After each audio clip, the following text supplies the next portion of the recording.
जालना जिले में रेशम खेती को बढ़ावा देने और रेशम क्षेत्र के विकास को गति देने के उद्देश्य से विधायक अर्जुन राव खोतकर ने रेशम कोकून बाजार भवन का निरीक्षण किया। इस दौरान उन्होंने भवन की वर्तमान स्थिति, उपलब्ध सुविधाओं और रेशम उत्पादक किसानों के लिए प्रस्तावित सुविधाओं की जानकारी संबंधित अधिकारियों से ली। विधायक अर्जुन राव खोतकर ने कहा कि जालना जिले में रेशम कोकून बाजार स्थापित करना उनका सपना था। रेशम उद्योग मंत्री बनने के बाद जब उन्होंने इस विषय का अध्ययन किया तो सामने आया कि जिले के रेशम उत्पादक किसानों को कोकून बेचने के लिए दूसरे स्थानों पर जाना पड़ता था। इसी समस्या के समाधान के लिए जालना कृषि उपज मंडी समिति के चेयरमैन रहते हुए राज्य में पहला रेशम बाजार शुरू करने का निर्णय लिया गया। बाजार शुरू होने के बाद रेशम उत्पादक किसानों को स्थानीय स्तर पर ही कोकून बेचने की सुविधा मिली।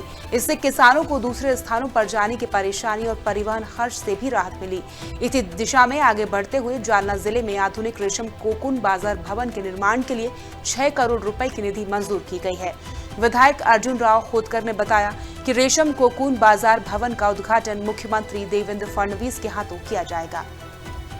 माझं स्वप्न होतं, मला त्या काळामध्ये रेशीम खातं मिळालं आणि हे डिपार्टमेंट मिळाल्यानंतर मी जेव्हा याच्या खोलामध्ये गेलो तेव्हा महाराष्ट्रातल्या शेतकऱ्याला रेशीम कोष घेऊन बेंगलोरला आपला कर्नाटक घ्यायला रामनगरला जावं लागत होतं आणि मग पैशाची रिस्क जाण्या येण्याचा खूप वेळ खर्च व्हायचा।